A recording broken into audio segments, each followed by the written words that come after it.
Welcome to Starfish Travel Corporation. मेरा नाम यशदीप मलिक है। आपने हमारी लास्ट वीडियो में देखा होगा कि हमने काफ़ी सारे रीजंस बताए थे जो एक वीज़ा रिजेक्शन में रिस्पॉन्सिबल होते हैं। वीज़ा रिफ्यूज़ हुआ है, डिनाई हुआ है, इसके क्या क्या सबसे कॉमन और पॉसिबल रीजंस होते हैं वो हमने पुरानी वीडियो में बताया था, पिछली वीडियो में बताया था। अगर आपने अभी तक वो नहीं देखा है, जिसे हम पार्ट 1 कहते हैं, तो उसका लिंक डिस्क्रिप्शन में है, उसे आप जाके देख सकते हैं इस वीडियो के बाद। इस वीडियो में उसी इन्फॉर्मेशन को आगे बढ़ाते हुए आज मैं आपके सामने काफ़ी सारे रीजंस बताऊंगा जो कि थोड़े से अनकॉमन हैं लेकिन बहुत इंपॉर्टेंट रीज़न होते हैं वीज़ा रिजेक्शन में। तो आइए जानते हैं। अगर आप हमारे नए दर्शक हैं तो हमें सब्सक्राइब करें, बेल आइकन भी ज़रूर दबाएं, और अगर आपकी कोई क्वेश्चंस एंड कंसर्न है तो वीडियो के एंड में कमेंट में आप मेंशन कर सकते हैं, हम उसका रिप्लाई डेफिनेटली करेंगे। तो आइए जानते हैं। तो पिछली वीडियो में हमने आपको बताया था वो सारे कॉमन रीजंस जो इम्पॉर्टेंट रोल प्ले करते हैं कभी भी वीज़ा डिनाई होता है या किसी का रिफ्यूज़ होता है, रिजेक्ट होता है। तो और उसके अलावा क्या रीजंस हो सकते हैं, तो उसके अलावा जो होता है वो होता है कि आपकी वीज़ा हिस्ट्री, एप्लीकेशन हिस्ट्री, मतलब आपने पहले कहाँ कहाँ अप्लाई किया है और कहाँ कहाँ आपका डिनाई हुआ है या रिजेक्ट हुआ है। तो ये रीजंस इंपॉर्टेंट होते हैं। अब आपने अगर मान लीजिए किसी कंट्री में कई बार अप्लाई किया हुआ है, उसका रिफ्यूज़ हुआ है, तो वहाँ पे चांसेस थोड़े कम होते हैं अगर आपने पुराने रीजंस को ठीक नहीं किया। तो देखिए क्या होता है, जब भी कोई वीज़ा रिफ्यूज़ होता है तो डेफिनेटली आपको उसका एक लेटर मिलता है एम्बेसी की तरफ से जिसमें उसके पॉसिबल रीजंस बताए गए होते हैं कि उन्होंने आपका एप्लीकेशन को क्यों डिनाई किया। तो उस रीजंस पे वर्कआउट करके आप दोबारा अप्लाई कर सकते हैं। आप थोड़े दिन बाद फिर से अप्लाई कर सकते हैं। ऐसा नहीं है कि आपको कई महीने वेट करना है, लेकिन आइडियली मैं हमेशा अपने सभी क्लाइंट्स को ये बोलता हूँ, तो मैं आपको भी ये बताना चाहता हूँ कि आप थोड़ा सा फिर भी गैप दें, 3 महीने का 4 महीने का गैप देके दोबारा फिर अप्लाई करें। देखिए वीज़ा रिफ्यूज़ हो गया, तुरंत आप अप्लाई करेंगे तो वो तभी अप्लाई कर सकते हैं जब आप बहुत ज़्यादा कॉन्फिडेंट है कि आपकी एप्लीकेशन बिल्कुल ठीक थी, फ्लॉलेस थी, और उनसे अगर डिनाई हुआ है, रिफ्यूज़ हुआ है, तो ज़रूर उनकी कोई गलती रही होगी, तो बात अलग है। लेकिन अगर उसमें कुछ ना कुछ आपको लगता है कि हाँ कोई ना कोई छोटी कमी थी, लेकिन आप ये सोच रहे थे शायद उसे नज़रअंदाज कर देंगे या वो नहीं पकड़ पाएंगे, तो उसको आप ठीक करिए, क्योंकि उन्होंने उसको नज़रअंदाज नहीं किया, उसको पकड़ लिया, तभी तो उन्होंने शायद आपकी एप्लीकेशन को डिनाई किया। तो उसी रीजंस पे दोबारा वर्कआउट करके तब डालिए, अगर तुरंत डालते हैं। अदरवाइज मैं रिकमेंड करूँगा कि थोड़ा सा गैप दे के डालें। दूसरी बात, अगर आपके बहुत सारे रिफ्यूज़ल्स हैं तो वो भी एक बहुत बड़ा पॉइंट बन सकता है आपकी फ्यूचर एप्लीकेशंस में। आपने चाहे वो किसी भी रीज़न से रिफ्यूज़ हुआ हो आपका केस, आपने अगर कनाडा का रिफ्यूज़ल झेला है, यूके का रिफ्यूज़ल आप फेस कर रहे हैं, या यूएस का आपका वीज़ा डिनाई हुआ है, या यूरोप की किसी कंट्री का डिनाई हुआ है, तो दोबारा अप्लाई करने से पहले आपको काफ़ी कैलकुलेशन करनी पड़ती है। एकदम से ऐसे ही नहीं कि आपने तुरंत उस एप्लीकेशन के सेम डॉक्यूमेंट्स को उठाया और लगा लिया। आपको बहुत अच्छे से पढ़ना पड़ेगा अपने रीजंस को। अगर आप नहीं समझ पा रहे हैं तो किसी एक्सपर्ट की राय लीजिए, उनसे काउंसल करें, उनसे पूछें कि क्या रीज़न रहे होंगे जिसकी वजह से ये डिनाई हो गया, क्योंकि मेरे अकॉर्डिंग तो मेरी एप्लीकेशन बिल्कुल फ़ाइन थी। अगर आपको लगता है कहीं पे उसमें कोई कमी है तो उस कमी को ओवरकम किया जा सकता है, उसे ठीक किया जा सकता है, तो उसे करिए। थोड़ा सा वेट कर लीजिए, उसके बाद अप्लाई करिए, उसके रिजल्ट्स आने के ज़्यादा अच्छे चांसेस होते हैं। नेक्स्ट पॉइंट है कि आपकी पासपोर्ट में किन कंट्रीज़ का वीज़ा है, आपने ट्रैवल किया हुआ है, लेकिन ये भी डिपेंड करता है कि आपने कहाँ ट्रैवल किया है।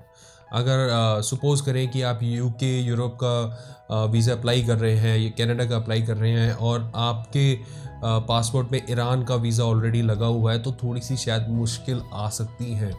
हो सकता है कि आपको एम्बेसी से इंटरव्यू की कॉल आए और आपसे वो रीजंस पूछें कि आपने जो पीछे विज़िट किया है, चाहे वो ईरान किया हो या कोई सिमिलर कंट्री जहाँ पे इस वक्त थोड़े से वेस्टर्न कंट्रीज़ के इशू चल रहे हैं, तो उसके पीछे क्या रीजंस हैं। सिमिलरली सपोज़ करें अगर आपने किसी इजिप्ट में या सूडान में या किसी ऐसी अरब कंट्री में एकदम से आपने ट्रैवल किया और फिर आप इज़राइल का वीज़ा अप्लाई कर रहे हैं, तो उसमें भी थोड़ी सी मुश्किलें बढ़ सकती हैं आपकी। हो सकता है आपके पास कॉल आए और यही सेम क्वेश्चंस वो आपको करें, या फिर ये भी हो सकता है शायद वो आपको कॉल ही ना करें। सिमिलरली अगर आप ये वाइस वर्सा भी होता है, आपके पास इज़राइल का वीज़ा लगा हुआ है और आप किसी अरब कंट्री का वीज़ा एप्लीकेशन फ़ाइल करते हैं, तो सेम मुश्किलें फिर वहाँ पर भी आएगी। सिमिलरली जैसे इंडिया पाकिस्तान का, अगर पाकिस्तान का वीज़ा लगा हुआ है तो इंडिया का वीज़ा कहते हैं कि नेक्स्ट टू इम्पॉसिबल हो जाता है किसी भी बाहर के नेशनल के लिए। और मान लीजिए अगर आपके पासपोर्ट पे भी अगर पाकिस्तान का वीज़ा लगा हुआ है और आप वेस्ट की किसी कंट्री का वीज़ा लगवाने की कोशिश करते हैं तो उस टाइम भी काफ़ी पूछताछ आपसे की जा सकती है। तो अपनी एक्सप्लेनेशन को बिल्कुल ठीक और ऑनेस्ट रखें। उनको जो भी आपका प्रोसेस था, आप जिस भी रीज़न की वजह से चाहे ईरान गए थे, चाहे इजराइल गए थे, कहीं पर भी गए थे, वो उनको बिल्कुल ऑनेस्टली बताइएगा अगर वो आपको बुलाते हैं तो ये भी एक पॉइंट रहता है वीज़ा रिफ्यूज़ और रिजेक्ट होने में। कई बार ऐसे वीज़ा लगे होते हैं पासपोर्ट में जो जिस भी कंट्री के लिए आपने अप्लाई किया हुआ है, शायद वो कंट्री उस कंट्री के साथ अच्छे रिलेशन शेयर नहीं करती है, तो वो ऐसा रिस्क लेते ही नहीं है। कई बार ऐसे रीजंस भी देखे गए हैं। नेक्स्ट पॉइंट है आपके इमिग्रेशन रिकॉर्ड। अब इमिग्रेशन रिकॉर्ड का मतलब क्या है? क्या आपने कभी किसी कंट्री से आपका डिपोर्टेशन हुआ है?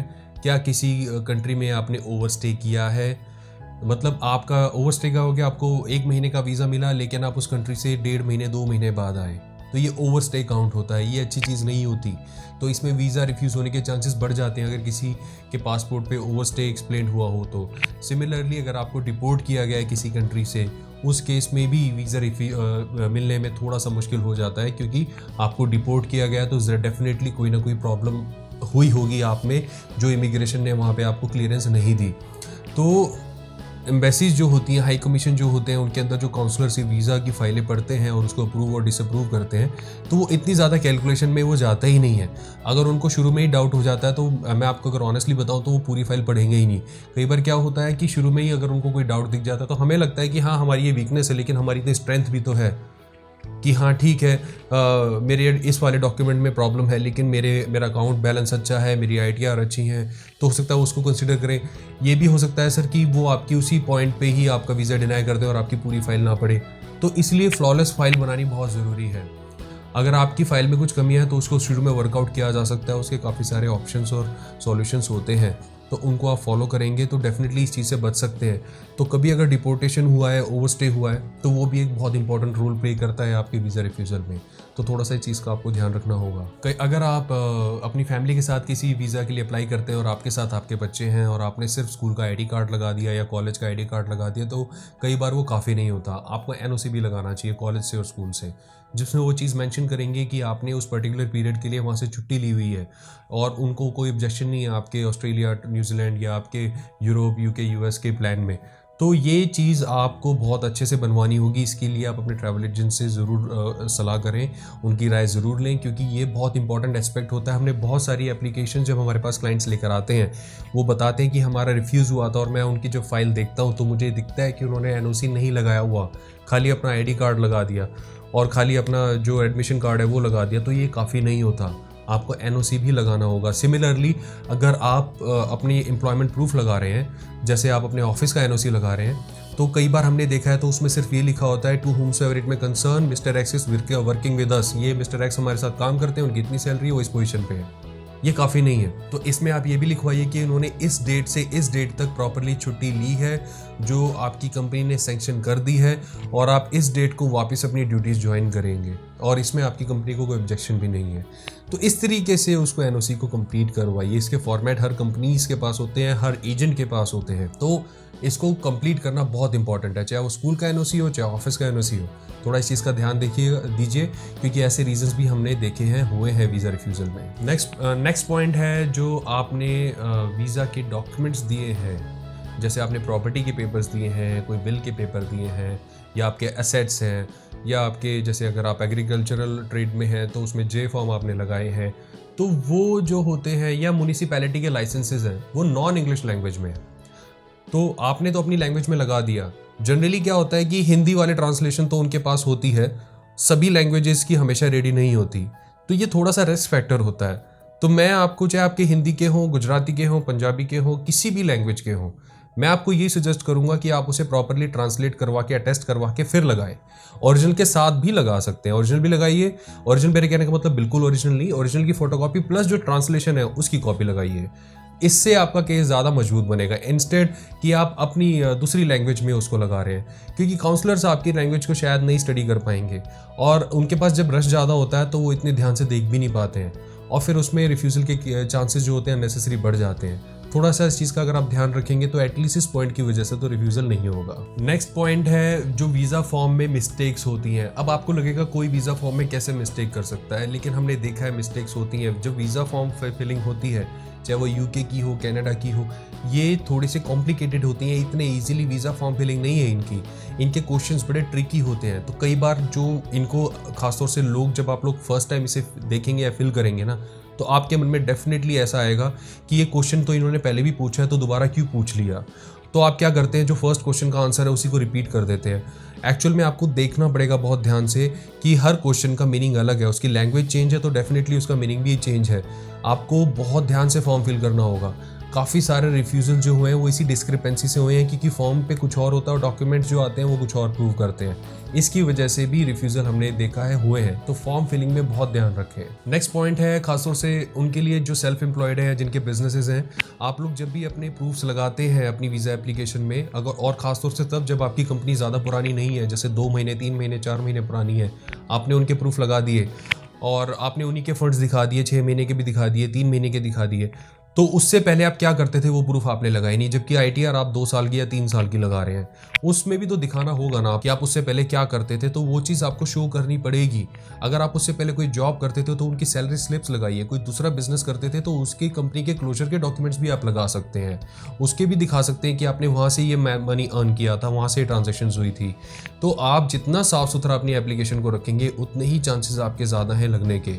तो अगर आप अपनी फ्रेश कंपनी के डॉक्यूमेंट्स लगा रहे हैं तो पुराने रिकॉर्ड भी ज़रूर शो करिए, उससे आपकी वीज़ा एप्लीकेशन को डेफिनेटली हेल्प मिलेगी। ये सारी डिटेल्स जो मैंने आपको पहले बताई हैं, अगर आप इनको फॉलो करेंगे तो आई एम श्योर आपका काफ़ी रिजेक्शन के केसेस, आपके चांसेस कम हो जाएंगे।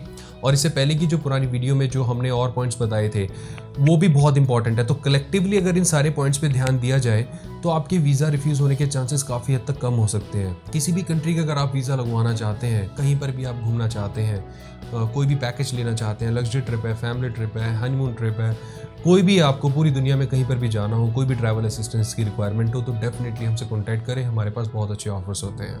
अपना समय देने के लिए बहुत बहुत धन्यवाद। आशा करता हूँ कि वीडियो आपके लिए बहुत सक्सेसफुल रहेगी। Thank you and have a nice day. Bye bye.